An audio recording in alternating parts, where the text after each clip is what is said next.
Lieutenant Jack Howard yawned as he guided his small patrol vessel through the darkness of space.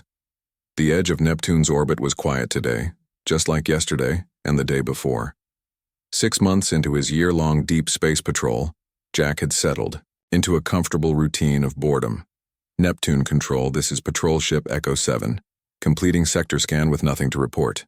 Again, Jack said into his radio. Copy that, Echo 7.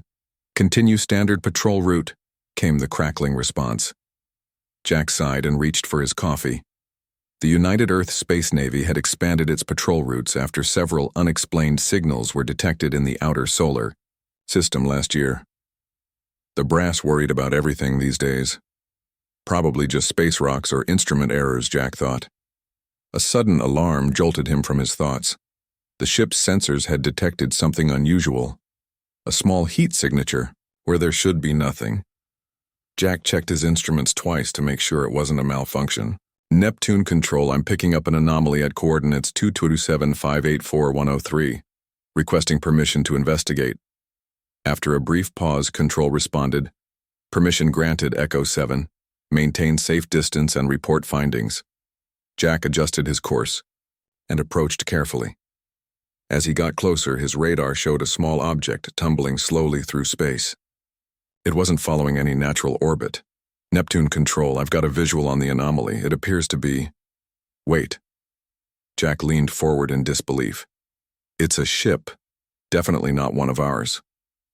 The vessel was unlike anything in Earth's fleet, about twice the size of his patrol ship with a strange curved design that reminded Jack of a seashell. But most concerning was the visible damage to its hull. Something had torn a jagged hole in its side. Echo 7, hold position and wait for backup. Do not approach the alien vessel. Repeat, do not approach. Jack acknowledged the order but kept watching the damaged ship. His scanners detected a faint energy signature still active inside. Someone or something might still be alive in there. Minutes turned into an hour as Jack waited for backup to arrive from Neptune Station.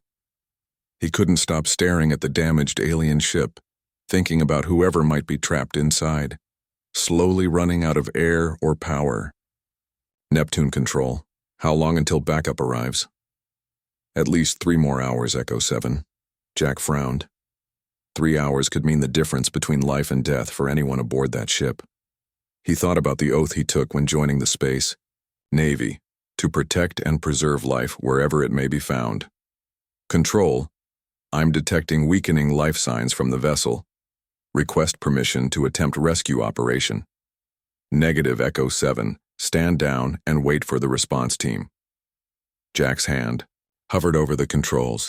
His entire career could end if he disobeyed a direct order. But if someone died because he did nothing... Sorry, Control. There's too much static. I can't hear your last message. Jack lied, then switched his radio to low power. I'm going in. Jack carefully maneuvered his ship alongside the alien vessel. Up close, he could see the damage was even worse than he first thought.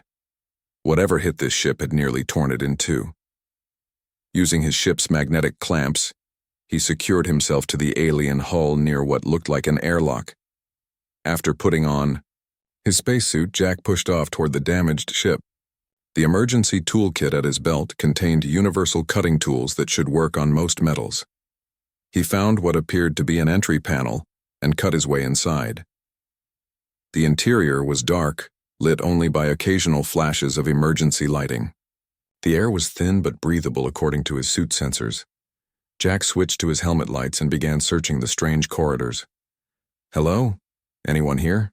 He called out, knowing it was probably useless. Any aliens wouldn't understand English, but they might respond to a human voice. A weak sound echoed from deeper in the ship, something between a click and a groan. Jack followed the noise to what appeared to be the control room.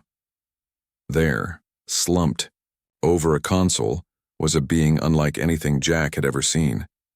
The alien was roughly human-sized with 4 arms and blue-gray skin that seemed to shimmer slightly, even in the dim light. 2 large eyes dominated a face with no visible nose, just breathing slits along the side of its head. One of its legs was badly injured, leaking a thick purple fluid that Jack assumed was blood. The alien's eyes widened at the sight of Jack, and it tried to move away, clearly frightened. Easy there. I'm not going to hurt you, Jack said softly, holding up his empty hands. I'm here to help. The alien watched cautiously as Jack slowly opened his medical kit. He didn't know alien biology, but he could at least try to stop the bleeding. Jack pointed to the wound, then to his bandages, trying to communicate his intentions. After a moment of hesitation, the alien nodded, a surprisingly human gesture that gave Jack hope they might understand each other on some basic level. Working, carefully Jack cleaned and bandaged the alien's injured leg. The creature watched with those large, expressive eyes, occasionally making soft clicking sounds. When Jack offered his water bottle, the alien examined it curiously before taking a small sip. Jack checked the ship's systems but could tell the vessel was beyond saving. Life support was failing, and the engines were completely dead. His patrol ship would barely fit them both, but it was the alien's only chance. Using hand gestures and simple pantomime, Jack managed to communicate that they needed to leave. The alien seemed reluctant at first, looking around at its ship with what Jack interpreted as sadness. Finally, it nodded again and allowed Jack to help it stand. The journey back to Jack's ship was slow and difficult. The alien's injury made movement painful, and the awkward size difference between them complicated matters. Several times they had to stop and rest, during which the alien would stare at Jack with an intensity that made him wonder what it was thinking. Once aboard his patrol ship, Jack made the alien as comfortable as possible in the small crew quarters. He re-established full communication with Neptune Control and braced himself for the fury to come. Neptune Control, this is Echo 7. I've rescued a survivor from the alien vessel. One passenger, injured but stable, requesting immediate medical assistance upon arrival. The shocked silence that followed told Jack everything he needed to know about what awaited him back home. His career was probably over, but looking at the injured alien who now depended on him completely, Jack knew he had made the right choice. As he are. His ship turned back toward Neptune Station. The alien reached out with one of its 4 hands and gently touched Jack's arm. Its eyes blinked slowly, deliberately, and it made a soft trilling sound that somehow conveyed gratitude more clearly than words ever could. Jack smiled and nodded. Whatever consequences awaited him, this moment, this connection across the stars, made it all worthwhile. The journey back to Neptune Station took 16 hours. Jack spent most of that time tending to the alien's wounds and trying to establish some form of basic communication. The alien seemed to understand Jack's intentions, watching him with those large, curious eyes that changed color slightly when the creature was in pain or at ease. By the time they docked at Neptune Station, a full security team in sealed suits waited for them.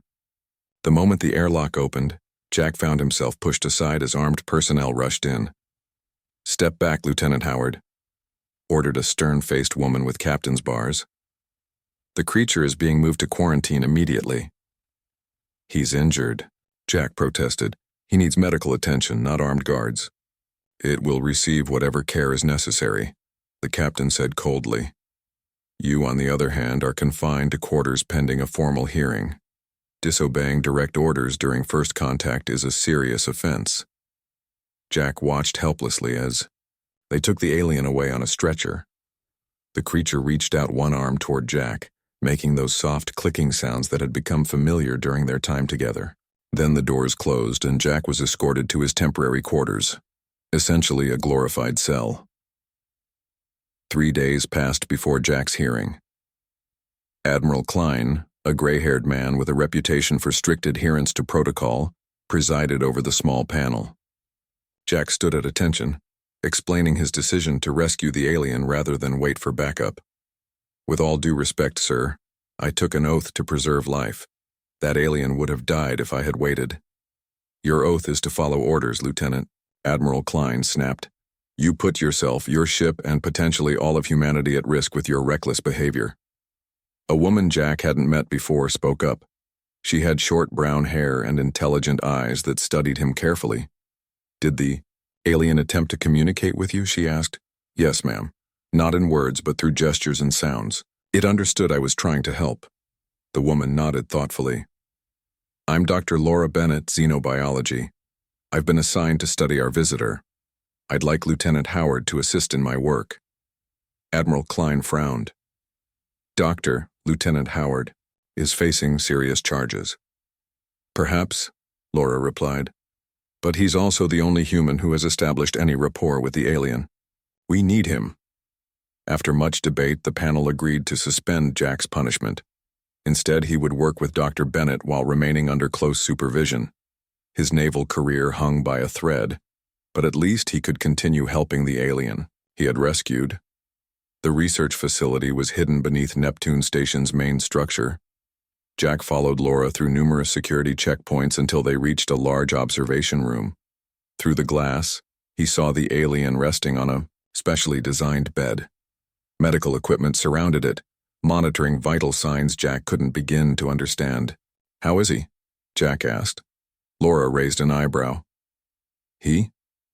Just a feeling I have," Jack explained with a shrug. "Well, your he is recovering well. The wound was serious, but not life-threatening. What's more interesting is his brain activity. It's unlike anything we've ever seen, complex and highly developed." They entered the alien's room together. The moment the creature saw Jack, its skin color lightened slightly, and it made that now familiar trilling sound that Jack associated with greeting. "He remembers you," Laura said, impressed. Over the next few weeks, Jack and Laura worked together to establish communication with the alien. They started with simple objects and pictures, gradually building a rudimentary vocabulary. The alien learned quickly, absorbing English words at an astonishing rate. They learned his name was Zorax, and he came from a species called the Nexari. Zorax had been on a scientific mission when his ship malfunctioned near Neptune's orbit. "Zorax, thanks, Jack," the alien said one day, his voice a strange combination of clicks and human speech. "Life debt, sacred to Nexari." Jack smiled. "No debt. I just did what was right." Laura was fascinated by their growing bond. "He responds to you differently than to anyone else," she told Jack. "There's trust there." As Zorax's English improved, he began sharing information about his civilization. The Nexari were an advanced spacefaring species with colonies across multiple star systems. They valued knowledge and peaceful exploration above all else. "Many species in galaxy," Zorax explained. During one session, some good, some bad, some very bad. Laura leaned forward. "Are there dangerous species we should know about?" Zorax's skin darkened, a sign they now recognized as distress or concern. "Yes.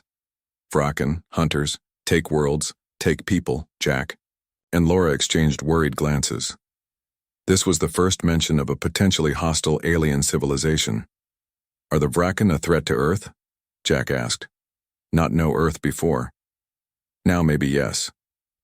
Zorax pointed upward. "My distress signal. Could bring attention." The implications chilled Jack to the bone. His rescue of Zorax might have unintentionally put Earth on the radar of dangerous aliens. When they reported this information, the military leadership immediately raised Earth's defense readiness. Despite this concerning news, Zorax continued to recover and share knowledge. He was particularly interested in human emotions and social bonds. "Humans strange," he told Jack one evening as they shared a meal. Zorax had been cleared to eat certain Earth foods, and he particularly enjoyed fruit. "Strong but gentle. Fight, but care." Nexari not understand at first. "What do you mean?" Jack asked. "Many species choose power or compassion. Humans have both. Unusual." Zorax's eyes shifted to a deep blue color, a sign of contemplation they had learned. Jack could leave Zorax, follow orders, safe choice, but Jack choose help. Why? Jack considered the question carefully. Because it was the right thing to do. One life might seem small compared to rules or even potential risks, but every life matters. That's what makes us human. Zorax made a soft sound that Laura had recently identified as their equivalent of laughter. This why humans special. Not understand own strength. As the weeks passed, Earth governments debated how to handle this first contact situation. Some nations wanted to keep Zorax isolated. while others saw an opportunity for technological advancement through cooperation. Meanwhile, scientists like Laura worked tirelessly to learn everything they could from their visitor. One night, as Jack escorted Zorax back to his quarters after a long day of tests and interviews, the alien stopped suddenly and placed one hand on Jack's shoulder. "Jack Howard, friend to Zorax," he said solemnly. "If danger comes, Zorax, help humans. Promise." Jack nodded, not knowing how significant that promise would soon become. 6 months passed since Jack Howard rescued Zorax from the damaged alien ship. Earth governments had finally reached an agreement on how to handle their extraterrestrial visitor. Zorax was given more freedom to move around the Neptune station, always with Jack or Laura as his guide. The three had formed a strong bond, spending hours discussing the differences between their civilizations. One quiet afternoon, as Laura showed Zorax Earth's music through headphones, every alarm on the HFY station suddenly blared to life. "What's happening?" Jack jumped to his feet. A voice came over the speakers. "All personnel to emergency stations. This is not a drill. Repeat, this is not a drill." Jack's communicator buzzed. Admiral Klein's face appeared on the screen, his expression grim. "Lieutenant Howard, bring the alien to command immediately." When they arrived at the command center, the large view screen showed something that made Jack's blood run cold. 3 massive ships had entered the solar system near Jupiter's orbit. Each was at least 20 times larger than Earth's biggest vessel. "They appeared 30 minutes ago," Admiral Klein explained. "No warning, no communication." Zorax stepped forward, his skin turning a dark blue color they had never seen before. "Fraken," he said softly. "They have come." "You know these ships?" the Admiral demanded. "Yes. Vraken warships. Very dangerous. They take worlds." The command center fell silent. For years, people had debated whether alien life existed. Now humanity faced not just proof of aliens, but a potential invasion. "They've sent a transmission," said a young officer at the communication station. "It's broadcasting on all frequencies in multiple Earth languages." "Put it on screen," ordered Admiral Klein. The image shifted to show a massive creature with thick gray skin and small eyes set deep in a heavy-boned face. When it spoke, the voice was deep and harsh. "People of Earth. I am Supreme Commander Drazak, of the Vraken Dominion. Your planet has been selected for incorporation into our empire. Surrender now, and you will be permitted to live as a worker species. Resist, and you will be destroyed." "They're bluffing," Admiral Klein said once the transmission ended. "They can't possibly destroy an entire planet." "They can," Zorax replied, his voice unusually firm. "Vraken destroy many worlds. Use remains for resources." Laura's face paled. "How do they even know about Earth? We've barely begun space exploration." "My distress signal," Zorax said sadly. "Vraken detect signals. Follow them." Jack felt as if a heavy weight had settled on his chest. His simple act of kindness had accidentally led killers to Earth's doorstep. "Do not blame yourself," Zorax told Jack, seeming to read his thoughts. "Vraken would find Earth eventually. All worlds with life they find." Admiral Klein turned to Zorax. "What can you tell us about their capabilities? Weaknesses? Anything that might help us?" For the next few hours, Zorax shared everything he knew about the Vraken. They were conquerors who believed stronger species had the right to rule over weaker ones. Their technology was centuries ahead of Earth's. Their ships carried weapons that could crack a planet's crust. "But they have weaknesses," Zorax explained. "Vraken very ordered, follow rules exactly, very rigid thinking, and they believe emotional species are weak. They will underestimate humans because you showed kindness to me." Earth's leaders debated how to respond to the Vraken ultimatum. Some wanted to fight immediately. Others suggested pretending to surrender while preparing a secret defense. A few even proposed actually surrendering to save lives. In the end, they decided to attempt negotiations while quietly preparing their military forces. A small diplomatic vessel was sent to meet the Vraken fleet. 3 days later, the international Space station suddenly exploded. Hundreds of scientists and astronauts died instantly. The Vraken sent another message immediately after. Your diplomatic vessel carried scanning devices. This deception has been punished. You have 24 hours to surrender before we begin destroying your cities. The mood on Neptune Station turned grim. Earth's combined military forces seemed hopelessly outmatched against the Vraken armada. Jack found Laura and Zorax huddled together in a quiet corner of the research lab, speaking in hushed tones. "What are you two doing?" he asked. Laura looked up, her eyes bright with excitement despite the situation. "Zorax might have an idea. Tell him." Zorax motioned for Jack to come closer. Vraken ships very advanced but use standard communication systems. Similar to Nexari. I know how they work. And, Jack prompted, all Vraken ships connect to Central Command. Very strict chain. If connection breaks, they cannot function well. Laura jumped in. We might be able to disrupt their communications, create a virus or interference pattern that would throw their ships into disarray. It wasn't much, but it was something. Jack immediately took them to Admiral Klein. The Admiral listened carefully before summoning his technical team. It's a long shot, he admitted. But right now, long shots are all we have. As Earth's scientists worked frantically with Zorax to develop a plan, the planet below them prepared for the worst. Cities were evacuated, military forces mobilized.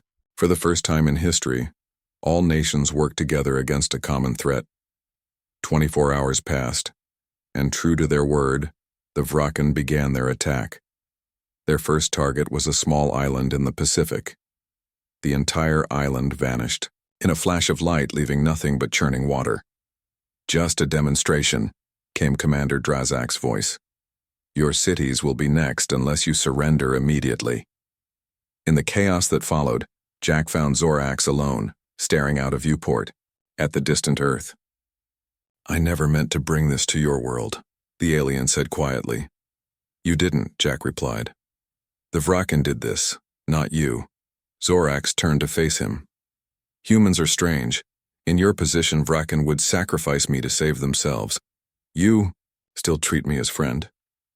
"That's because you are our friend," Jack said firmly. "And friends stand together." "Yes." Zorax's skin brightened slightly. "And that is why Vraken will fail. They do not understand friendship. Do not understand how a simple act of kindness can become something powerful." "What do you mean?" "You saved one Nexari. Small thing, yes? But now that one Nexari will help save Earth." Zorax placed a hand on Jack's shoulder. "Vraken believe compassion is weakness. They are wrong. They will learn that kindness can be stronger than any weapon." A call came through on Jack's communicator. It was Admiral Klein. "Lieutenant Howard, we need you and the alien in the command center now. Earth has decided to fight back, and we have a plan." Admiral Klein stood before a room packed with Earth's top military officers. Large screens showed the Vraken ships moving closer to Earth. Jack, Laura, and Zorax sat in the front row, waiting to hear the plan. A tall woman with short gray hair and intense eyes stepped forward. The stars on her uniform marked her as the highest-ranking officer in the room. "I'm Admiral Susan Martinez," she announced. "As of this morning, I command Earth's United Defense Force. We face an enemy with technology far beyond our own, but they have weaknesses we can exploit." She nodded to Zorax, who joined her at the front of the room. "The Vraken believe humans are primitive because we lack their technology," Zorax explained. "But they think in very fixed ways. They cannot imagine solutions outside their rules. This is their greatest weakness." Admiral Martinez pointed to a map of the solar system. "The Vraken fleet is gathering near the asteroid belt. They follow strict patterns in their attacks. Based on information from Zorax, we believe they will bring their ships into this formation before moving toward Earth." Jack studied the map. The Vraken ships would need to pass through a narrow corridor of space between Jupiter and Mars. "Lieutenant Howard," Admiral Martinez said, "Zorax has insisted you lead a special team for this mission. Your experience with our ally and your creative approach to rules make you uniquely qualified." Jack was stunned. After nearly losing his career for disobeying orders, He was now being asked to lead a critical mission. "What exactly is the plan?" he asked. Laura stepped forward with a tablet. The Vrakan ships communicate using quantum signals that are nearly impossible to block. However, they all connect to their flagship through a system similar to what Zorax's people use. Nexari ships have security programs, Zorax added. Vrakan ships have similar protection, but I know how to break through. The plan was bold and desperate. While Earth's remaining military forces would launch a direct attack as a distraction, Jack would lead a small team in a stealth ship to infiltrate the Vrakan flagship. Zorax had helped Earth engineers build a device that could disrupt the Vrakan command structure. "Once inside," Laura explained, "you'll need to reach their central communication hub and install this device. It will send false orders to all Vrakan ships, creating confusion in their fleet. And while they're confused, Earth forces will strike their vulnerable points," Admiral Martinez finished. The room fell silent as everyone absorbed the plan. It seemed impossible, but they had no alternative. "When do we leave?" Jack asked. "Immediately," Admiral Martinez replied. "The Vrakan have destroyed another island and are threatening major cities next. We're out of time." Jack's team consisted of 6 people: himself, 2 Earth Special Forces soldiers named Ben and Olivia, 2 engineers named Alex and Kim, and Zorax. Despite protests from some officials about including an alien on the mission, Zorax's knowledge was essential to their success. Their ship was small and fast, designed to avoid detection. It had been quickly modified based on Zorax's suggestions to mask its energy signature from Vrakan sensors. As they prepared to depart, Laura hugged Jack tightly. "Come back alive," she whispered. "All of you." The journey to the Vrakan fleet took 12 tense hours. They hid behind asteroids whenever possible, moving slowly to avoid detection.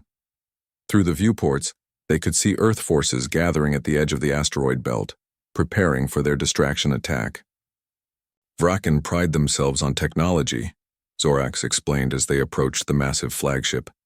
"They will not expect physical infiltration, too primitive for them to consider." Jack studied the giant ship before them.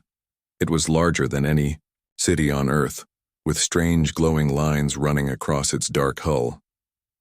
"Where do we enter?" Zorax pointed to a small area near the bottom of the ship. "Waste disposal, not well guarded." "We're going in through their garbage chute?" Ben asked with a grimace. "Sometimes the oldest tricks still work," Jack replied with a smile. The Earth forces launched their attack right on schedule. Hundreds of ships emerged from hiding places throughout the asteroid belt, firing everything they had at the smaller Vrakan vessels. The distraction worked perfectly. In the chaos, Jack's small ship attached itself to the Vrakan flagship undetected. Cutting through the outer hull was surprisingly easy with the tools Zorax had helped design. Soon the team was inside, moving through dimly lit corridors that seemed built for creatures larger than humans. "Command center is 4 levels up," Zorax whispered, consulting a small device that showed a rough map of the ship. "Not far." They encountered few Vrakan at first. Those they did see were massive creatures nearly 8 feet tall with gray skin and powerful bodies. The team easily avoided them by hiding in maintenance tunnels Zorax identified. "They never expect workers to cause problems," Zorax explained. "In their society, each has a place. Breaking rules is unthinkable."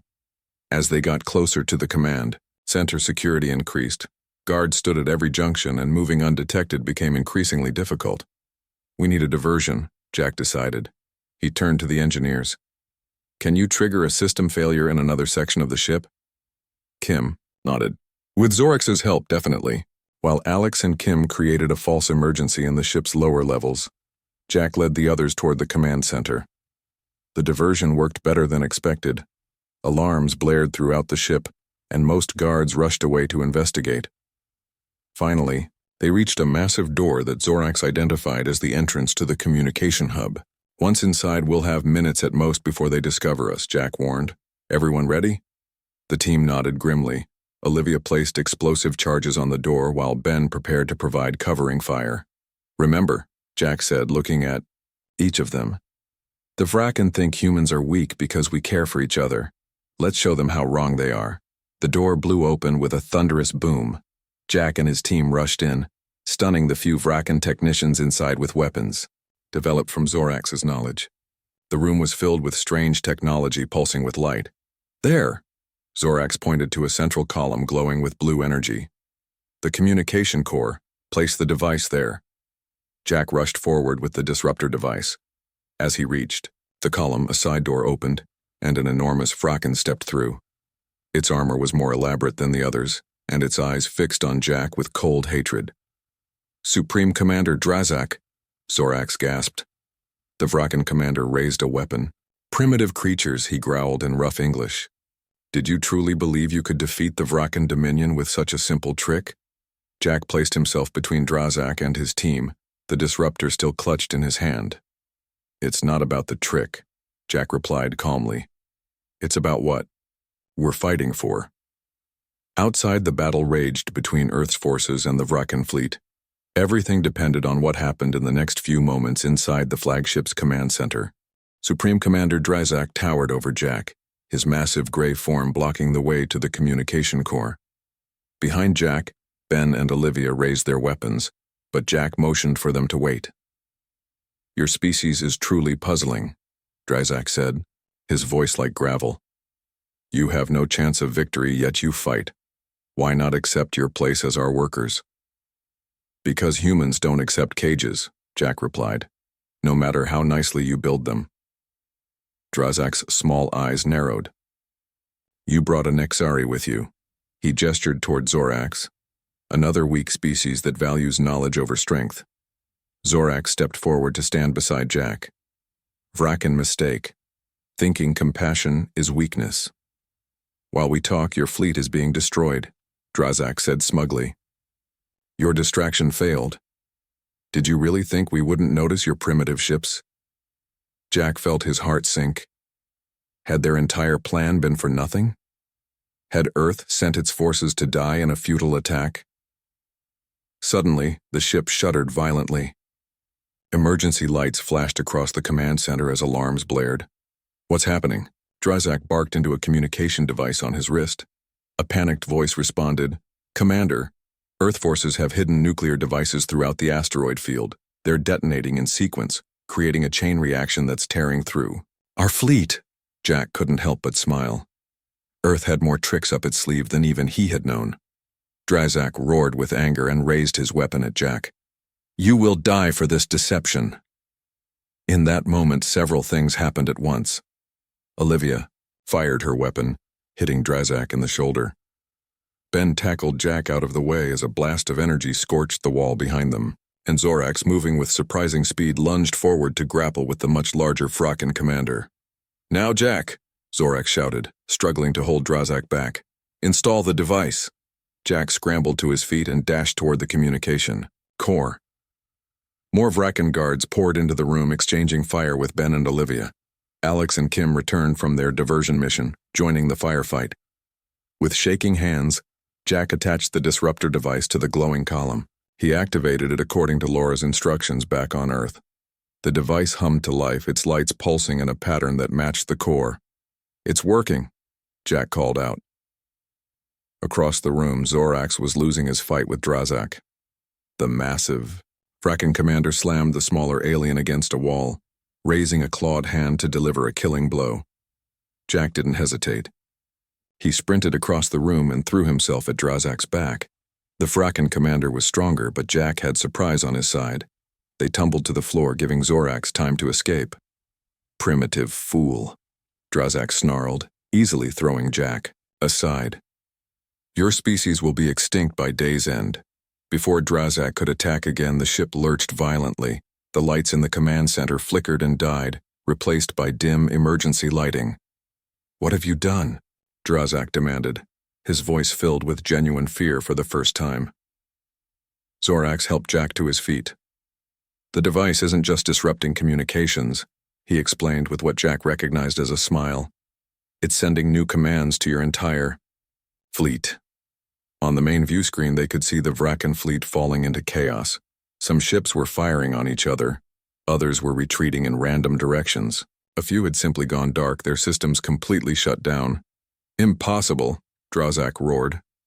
"Jack," Ben called from across the room. "We've secured the entrance, but we can't hold it for long.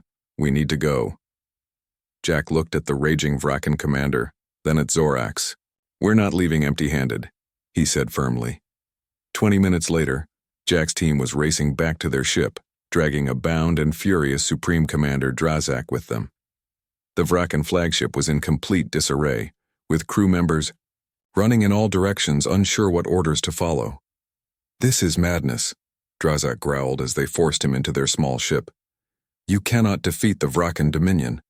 We have conquered 1,000 worlds, and yet," Jack replied, "you've never faced Earth before." They escaped the flagship just as Earth forces launched their final assault. With the Vrakan command structure in chaos and their supreme commander captured, the once mighty fleet had become vulnerable. Earth ships, though smaller and less advanced, struck with precision at key targets identified by Zorax. When they returned to Earth orbit, Admiral Martinez was waiting. She looked exhausted but triumphant. "The Vrakan fleet is retreating," she announced. "We've won the first battle." "Only the first?" Jack asked. "Zorax tells us there are more Vrakan out there," she explained, "but capturing their commander gives us a significant advantage." In the days that followed, Laura worked with Zorax to establish communication with the captured Vrakan leader. Drazak was initially defiant, but as he witnessed humans treating their prisoners with dignity rather than the cruelty the Vrakan would have shown, his attitude slowly began to change. "Your species confuses me," he told Jack during one interrogation session. "You had the chance to kill me, yet you didn't." "Why?" "Because that's not who we are," Jack replied simply. 1 month after the battle, representatives from all Earth nations gathered at the United Nations headquarters. Jack, Laura, and Zorax stood on the stage as Admiral Martinez addressed the assembly.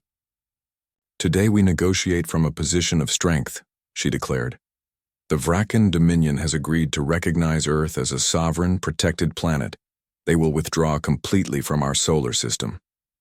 The room erupted in cheers. Jack looked at Zorax, who seemed pleased but thoughtful. "What happens now?" Jack asked his alien friend. "My people have sent a diplomatic ship," Zorax replied. "They wish to establish formal relations with Earth. They are impressed by how you defeated the Vrakan." "We wouldn't have done it without you," Laura reminded him. Zorax made the trilling sound that Jack now recognized as laughter. One life saved, one small act of kindness, and it changed everything. Later that evening, Jack found himself looking up at the stars from a quiet garden outside the UN building. So much had changed in the month since he'd found a damaged alien ship near Neptune. Earth now knew it wasn't alone in the universe. Humans had faced their first interstellar threat and survived. Laura joined him, slipping her hand into his. "What are you thinking about?" "How different things might have been if I'd followed orders that day," Jack admitted. "If I'd left Zorax to die." "But you didn't," she reminded him. "You showed kindness when it wasn't easy. And that made all the difference." Zorax approached them, his skin glowing softly in the evening light. "News from space," he announced. 3 more alien civilizations have sent ships to Earth. They wish to meet the species that showed both the compassion to save a stranded alien and the strength to defeat the Vrakan. Jack looked up at the night sky, thinking about the future that now lay open before humanity. A future shaped by a simple act of kindness, repaid by friendship that had helped Earth find its place among the stars.